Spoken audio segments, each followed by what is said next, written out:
The year is 2000. In Dallas, Texas, two men are sitting in a conference room, about to make a pitch. One man is John Antioco, the CEO of a global empire with 9,000 stores, 60,000 employees, and a $6 billion valuation. He is the king of home entertainment. His company is Blockbuster Video. The other man is Reed Hastings, the co-founder of a niche, cash-burning .com startup. His company, Netflix, loses money on every customer and is on the verge of collapse. Hastings and his partner, Mark Randolph, have a desperate proposal. They will sell their company to Blockbuster for $50 million. They'll even stay on to build and run Blockbuster's online brand. John Antioco doesn't just say no, he laughs them out of the room. That laugh wasn't just a bad call. It was the single most expensive no in business history. It was the moment a $6 billion empire signed its own death warrant and handed the keys to the kingdom to a tiny rival who would go on to be worth $250 billion. This isn't just a story about DVDs and streaming. It's a story about arrogance, addiction, and the fatal danger of being unable to change. It's a history lesson that every single person, from a beginner investor to a seasoned CEO, must understand. Because buried in the wreckage of Blockbuster is a playbook, a set of red flags that can help you spot the next Blockbuster in your own stock portfolio before it's too late. To understand how Blockbuster could make a blunder this massive, you have to understand just how completely they dominated the world. For an entire generation, the Friday night ritual was sacred. You'd drive to Blockbuster, walk those blue-carpeted aisles, argue over the last copy of Titanic, and grab a box of raisins. Blockbuster wasn't just a store. It was an experience. It was the gatekeeper of entertainment. Founded by David Cook in 1985, the company grew at a blistering pace. But it was Wayne Huizenga, the man who'd already built waste management into a giant, who turned it into a global powerhouse. He standardized the stores, built massive distribution centers, and used a sophisticated algorithm to predict exactly what movies you'd want to rent in every zip code in America. By the time Viacom bought the company for $8.4 billion in 1994, Blockbuster seemed unstoppable. It was a cash printing machine, but that machine had a dark, dirty secret. A secret that customers hated, but that Wall Street and Blockbuster's executives were hopelessly addicted to. Late fees. In 2000, Blockbuster hauled in over $800 million from late fees alone. It accounted for 16% of their total revenue. But analysts estimated it was responsible for nearly all of their profit. Think about that. The company's entire business model wasn't just renting movies, it was punishing its customers. It was a business built on friction. And in the world of business, friction is just a nice word for an opportunity. That opportunity was spotted by Reed Hastings. Now, the official Netflix origin story is a famous piece of Silicon Valley lore. In 1997, Hastings rented Apollo 13 from Blockbuster, returned it late, and got hit with a $40 late fee. On the drive home, humiliated, he had an idea. What if there were no late fees? What if it worked like a gym membership? One flat fee, and you keep the movie as long as you want. It's a great story. It's also mostly marketing. The real inspiration was less romantic. Hastings was a Silicon Valley engineer who had just sold his first company for $750 million. He was looking for the next big thing. He saw Jeff Bezos's new website, Amazon, selling books online and shipping them in the mail. And he thought, why can't we do that with movies? DVDs were the key. They were new, light, and cheap to mail. VHS tapes were too big and bulky. So in 1997, Netflix was born. The business model was simple. You go online, pick a movie, and it arrives in your mailbox in a red envelope. Keep it as long as you want. When you send it back, the next one on your list is mailed out. No late fees. Ever. In the early days, it was a disaster. The dot-com bubble was in full swing, and Netflix was a classic dot-com startup. It was burning cash. It cost them money to acquire each new customer. The postage was expensive. The DVDs were expensive. Their website was clunky. Blockbuster, on the other hand, was at its absolute peak. CEO John Antioco was a retail genius. He had just taken the company public, and he was steering a $6 billion battleship. Netflix wasn't a battleship. It was a leaky raft with a $40 Apollo 13 story. And in 2000, that raft was sinking. Which brings us back to that Dallas conference room. When Hastings and Randolph flew to Dallas, they were holding a white flag. They were hemorrhaging money. The dot-com bubble was about to burst, and their investors were terrified. Their pitch was a lifeline for Blockbuster. "Buy us," they said. "We'll become Blockbuster. Come, we will be your online arm. The internet is the future, and we're the ones who know how to do it." Mark Randolph, Netflix's co-founder, described the meeting in his book. He said Blockbuster's CEO, John Antioco, spent most of the meeting asking, how would it work? They explained that Blockbuster's brand would handle the in-store rentals, and Netflix's online service would handle the mail order. And that's when Antioco laughed. "The dot-com hysteria is completely overblown," he allegedly said. The meeting was over. Hastings and Randolph flew back to California, dejected. Blockbuster's executives, as one of them later said, felt we were a bit of a joke. It's easy to look back and call John Antioco a fool. It's easy to laugh at him, just as he laughed at Netflix. But if you're an investor, just calling him dumb is a lazy analysis. You have to ask why. Why did a $6 billion company pass on a $50 million deal that would have given them a monopoly on the entire future of home video? The answer is the first and most important lesson from this story. It's called the Cannibalization Dilemma. John Antioco wasn't just being arrogant, he was addicted. Remember those $800 million in late fees? That was Blockbuster's highest margin product. It was pure 100% profit. The Netflix model, no late fees, was a direct threat to that profit. If Blockbuster bought Netflix, they would be adopting a business model that eliminated their single biggest source of cash. They would have to cannibalize their present to protect their future. They would have to willingly destroy their own golden goose, and they couldn't do it. It was a failure of imagination. Antioco saw Netflix as a tiny, money-losing DVD-by-mail business. He failed to see that what they were really selling was convenience. And this leads us to the first common investor playbook red flag. When you analyze a company, look for its late fees.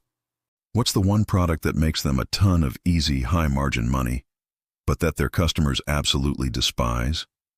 Is it a bank living off overdraft fees?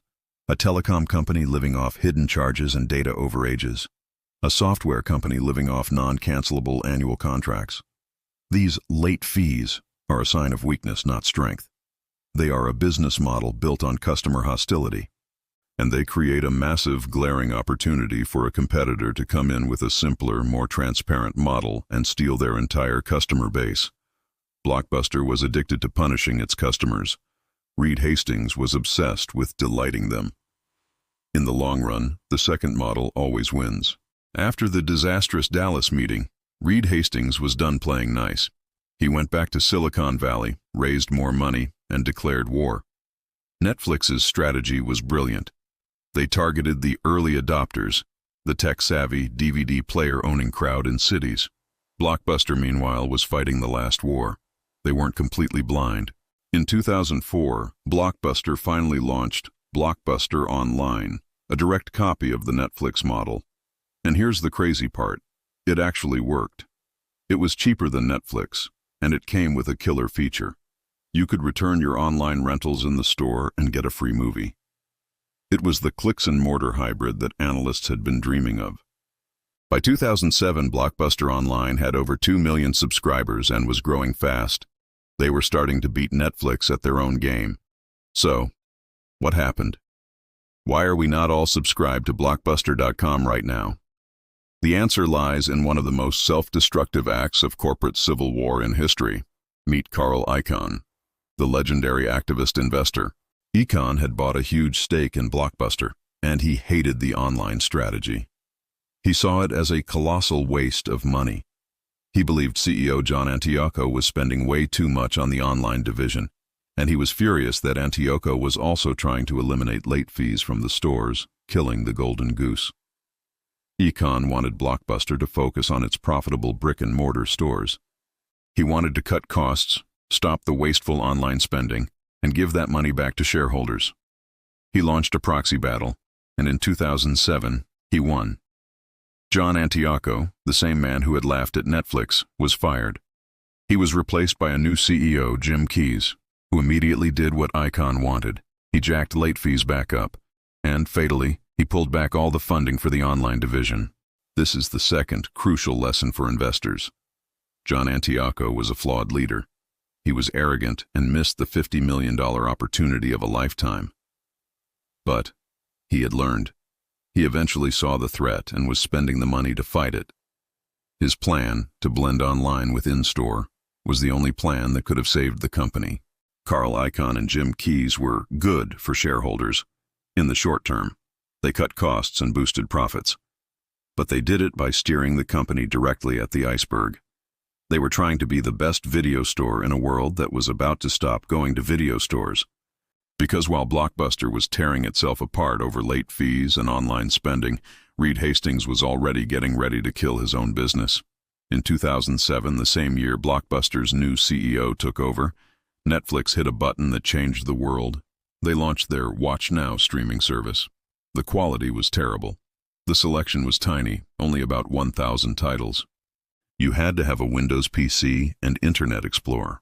It was a joke, just like their DVD by mail service had been a joke in 1997. But Reed Hastings saw what the others didn't. He knew internet speeds were getting faster. He knew content was just data. And he famously said his goal was to put ourselves out of business. He was willing to kill his beloved profitable red envelope business for the next big thing. This is the adaptability principle. Blockbuster's leadership was trying to protect the past. Netflix's leadership was trying to invent the future. And when the future finally arrived, it came all at once. In 2007, the same year Blockbuster's new CEO took over, Netflix hit a button that changed the world. They launched their Watch Now streaming service. The quality was terrible. The selection was tiny, only about 1,000 titles. You had to have a Windows PC and Internet Explorer. It was a joke, just like their DVD by mail service had been a joke in 1997. But Reed Hastings saw what the others didn't. He knew internet speeds were getting faster. He knew content was just data.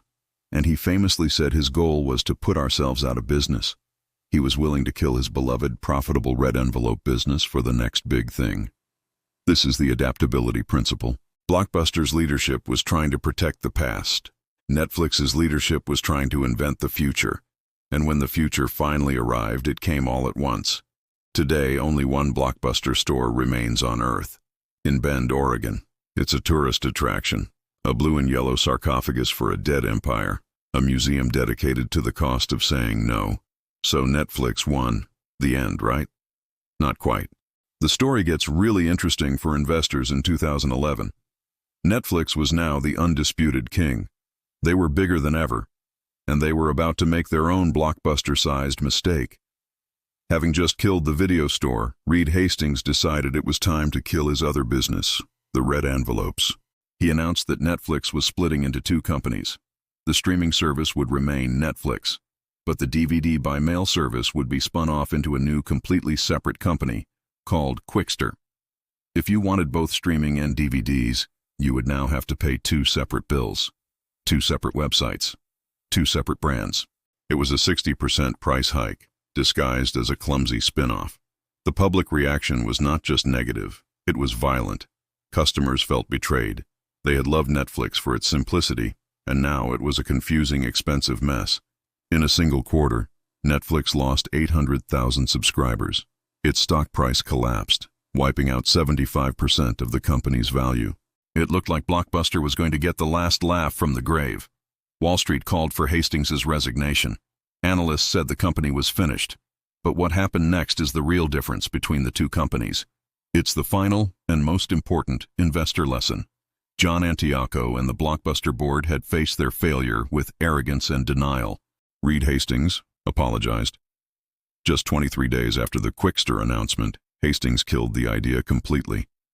He posted a public apology saying, "I messed up. I slid into arrogance." He didn't double down. He didn't blame the market. He didn't fire his marketing team. He listened, he pivoted, and he learned. He realized his customers did want streaming, but they didn't want to be forced into it. So he refocused the entire company on one single mission. Make the streaming service so damn good, with so much amazing content, that people would willingly leave the DVDs behind.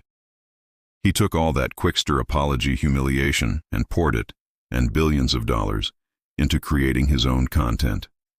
A year later, they released House of Cards. The rest is history. The fall of Blockbuster and the rise of Netflix is more than just a business school case study. It's a complete playbook for the modern investor. It gives us a set of powerful red flags to look for in any company we're thinking of buying, and a set of green flags to identify the next world beater. So let's summarize the lessons. This is the Blockbuster investor's playbook. Look for companies that make their best profits by antagonizing their customers. It's a sign of a weak, lazy business model that's ripe for disruption. A company that builds its foundation on customer hostility will always lose to one built on customer love. Lesson 2. Identify the cannibalization dilemma. Is the company you're investing in afraid to innovate? Are they protecting an old, profitable product even as a new, better technology emerges? Kodak did it with digital cameras. Blockbuster did it with streaming. The moment a company is more focused on protecting its past than inventing its future, it's time to sell. Lesson 3. Analyze the leadership's mindset. Is the CEO an adapter or a defender? Read their shareholder letters. Do they talk about protecting our market and cost-cutting? Or do they talk about new opportunities and disrupting ourselves? The Blockbuster management team was fighting to be the best DVD store. The Netflix management team was fighting to be the best entertainment company. One mindset is a tomb, the other is a rocket ship. Lesson 4. A moat is not a moat if your customers hate it. Blockbuster thought its moat was having 9,000 stores, but that wasn't a moat, it was an inconvenience. Customers didn't love driving to the store. They tolerated it. A true moat is something customers love, like Apple's ecosystem, or Coca-Cola's brand, or Netflix's simplicity.